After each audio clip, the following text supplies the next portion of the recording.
여러분, 혹시 이런 적 없으신가요? 아침을 든든하게 드셨는데, 아니면 점심을 맛있게 먹었는데도 불과 30분, 1시간이 지나면 눈꺼풀이 천근만근 무거워지는 느낌 말입니다. 소파에 잠깐 기대 앉았다가 나도 모르게 꾸벅꾸벅 졸고 일어나면 머리는 더 멍하고 몸은 더 무겁습니다. 하지만 식후 졸림이 매번 반복된다면 그냥 단순한 피곤함이 아닐 수 있습니다. 최근 여러 대사 관련 연구에서는 식사 후 심한 졸림이 혈당의 급격한 변화와 깊이 관련되어 있다고 보고하고 있습니다. 특히 60대 이후에는 혈당을 조절하는 힘이 점점 약해지기 때문에 식후 졸림이 당뇨 전 단계나 대사 이상 신호일 가능성도 배제할 수 없습니다. 이 신호를 오래 방치하면 피로가 쌓이고 활동량이 줄어들고 결국 삶의 활력 자체가 떨어질 수 있기 때문입니다. 제가 현장에서 많은 어르신들을 상담하면서 자주 들었던 말이 있습니다. 밥만 먹으면 사람이 늘어져요. 점심 먹고 나면 하루가 끝난 것 같아요. 이런 말씀을 정말 많이 하셨습니다. 그런데 놀라운 건 대부분이 식단은 크게 문제 없다고 생각하신다는 겁니다. 나는 밥도 조금 먹는데 왜 이럴까? 하고 답답해 하십니다. 70세 김영수 어르신 이야기를 한번 들어보겠습니다. 김 어르신은 은퇴 후 등산도 다니고 손주도 돌보는 활발한 분이셨습니다. 그런데 어느 날부터 점심만 먹으면 심하게 졸리기 시작했습니다. 처음에는 나이 탓이라 생각했습니다. 그래서 점심을 줄여봤습니다.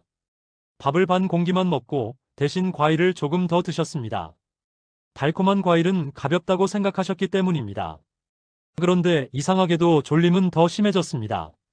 식후 1시간이면 소파에서 깊이 잠들어 버리고 일어나면 심장이 두근거리고 손이 약간 떨리기도 했습니다. 결국 병원을 찾았고 검사 결과는 당뇨 전 단계였습니다. 문제는 많이 먹어서가 아니었습니다. 문제는 어떻게 먹었는가였습니다. 그렇다면 식후 졸림의 진짜 원인은 무엇일까요? 식사를 하면 우리 몸의 혈당이 올라갑니다. 특히 흰쌀밥, 면, 빵처럼 빨리 소화되는 탄수화물은 혈당을 급격히 올립니다. 마치 얕은 냄비에 물을 한꺼번에 부으면 갑자기 끓어오르듯이 말입니다. 그러면 우리 몸은 혈당을 낮추기 위해 인슐린이라는 호르몬을 한 번에 많이 분비합니다. 문제는 이 인슐린이 너무 많이 나오면 혈당이 다시 빠르게 떨어진다는 겁니다. 그 순간 우리 뇌는 에너지가 부족하다고 느끼고 졸림과 무기력감을 만들어냅니다. 이 현상은 마치 롤러코스터와 같습니다. 급하게 올라갔다가 급하게 떨어지는 구조입니다. 젊을 때는 이 변동을 잘 견디지만 나이가 들수록 혈관 탄력과 호르몬 조절 능력이 약해지면서 그 충격이 더 크게 느껴집니다. 최근 5년 내 발표된 여러 대사 연구에서도 고혈당과 저혈당의 반복이 피로감과 집중력 저하, 우울감까지 연결될 수 있다는 보고가 이어지고 있습니다. 단순히 졸린 문제가 아니라는 뜻입니다. 그렇다면 밥상에서 바꿔야 할 단 한 가지는 무엇일까요? 의외로 간단합니다. 바로 탄수화물부터 먹는 순서를 바꾸는 것입니다. 많은 분들이 밥부터 드십니다. 반찬은 나중입니다. 그런데 순서를 바꾸는 것만으로도 혈당의 급격한 상승을 완화할 수 있습니다. 식사를 시작할 때 채소 반찬이나 나물, 단백질 반찬을 먼저 드셔보십시오. 그 다음에 밥을 드시는 겁니다. 왜 이것이 효과가 있을까요? 채소에 들어있는 식이섬유는 장에서 음식물이 흡수되는 속도를 늦춰줍니다. 마치 도로에 완충장치를 깔아 속도를 줄이는 것과 같습니다. 단백질 역시 혈당 상승 속도를 완만하게 만듭니다. 실제로 식사 순서를 채소 단백질 탄수화물로 바꾸었을 때 식후 혈당 상승폭이 유의하게 낮아졌다는 연구 결과도 있습니다. 약을 먹지 않아도 수술을 하지 않아도 순서만 바꿨을 뿐인데 몸의 반응이 달라지는 것입니다. 실천 방법은 어렵지 않습니다.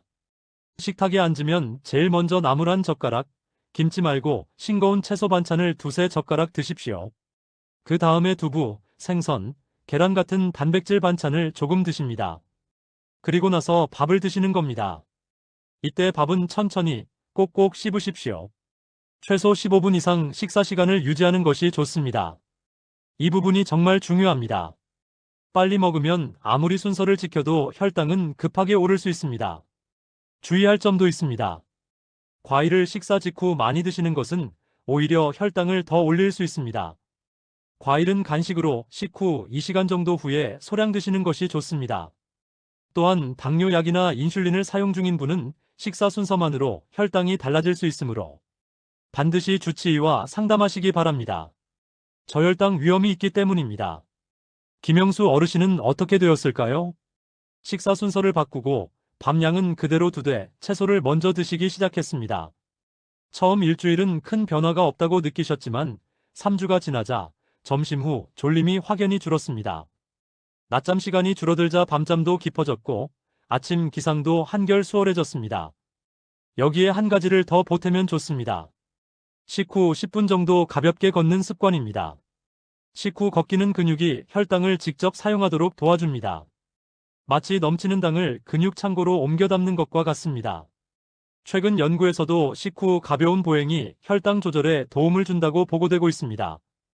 그리고 충분한 수면, 규칙적인 기상 시간도 중요합니다.